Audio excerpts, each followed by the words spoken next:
इस्लामाबाद निगरां वफाकी हुकूमत ने पाकिस्तान क्रिकेट बोर्ड PCB को काबीना डिवीज़न मुंतकिल करने का नोटिफिकेशन जारी कर दिया। जारी नोटिफिकेशन के मुताबिक निगरां हुकूमत की तरफ से पाकिस्तान क्रिकेट बोर्ड से मुतल्लिक बड़ा फैसला सामने आ गया, जिसके तहत हुकूमत ने PCB को वजारत बैनुल सूबाई राब्ता से काबीना डिवीज़न मुंतकिल कर दिया है। अब पाकिस्तान क्रिकेट बोर्ड काबीना डिवीज़न के मातहत होगा।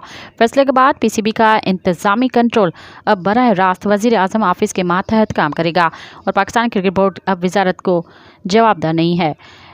इन नोटिफिकेशन के मुताबिक secretary IPCB board of governors के रुकन नहीं रहेंगे। इस सिलसिले में वज़ीर आज़म की मंजूरी के बाद काबीना डिवीज़न से नोटिफिकेशन जारी कर दिया है। मज़ीद ख़बरन ऐं तफ़सीलात लाइ विज़िट कयो असांजी वेबसाइट www.awamiNewsHD.com ऐं ॾिसंदा रहो अवामी न्यूज़ HD।